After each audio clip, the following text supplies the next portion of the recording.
Hello, I'm joined now by Theo Wilmot, who helps with the Southampton 40 Days for Life campaign. Theo, a lot of people will say that this is a women's issue and it doesn't affect men at all, and yet I know that it has profoundly affected you. Can you just mention something about that to us today?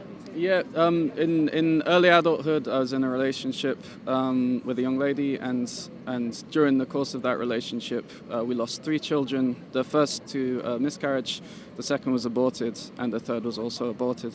So I've had experience of loss of multiple children to abortion. And how do you feel then when you see people branding this as some kind of healthcare for women? I mean, was it healthcare for your girlfriend? Did you feel it was healthcare for you or for your child?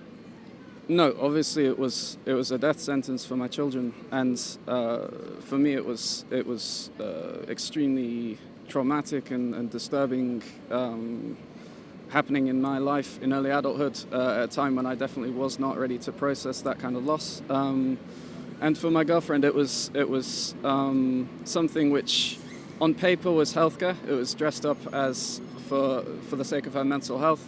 But it certainly did not impact her mental health or any other sphere of her health in any positive way. It's quite the opposite.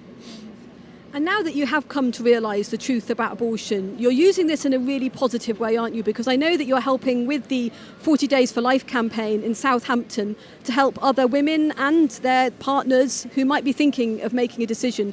What's prompted you to feel that you want to actually do something about this? Because a lot of people, even those who might describe themselves as being pro-life, don't get so actively involved as you have. I think it's, it came after my conversion to Christianity a few years ago, and from that point on, a sense of reevaluating what had happened in my life and deepening my understanding of why it had affected me so badly and why it had affected my girlfriend so badly, and the true implications and stakes of what had happened. Coming to some understanding of that through a Christian lens, I felt that it was my duty as someone who has been in proximity to that sort of thing and who's experienced it firsthand and been damaged by it.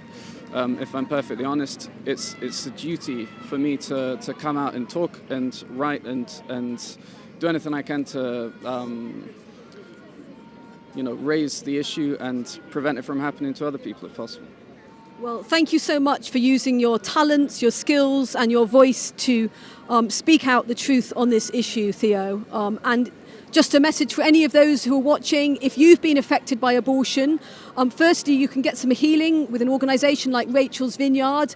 And also, if you want to then use your skills to speak up for the unborn and for those who've been negatively impacted by abortion, then you are always so welcome in the pro-life movement.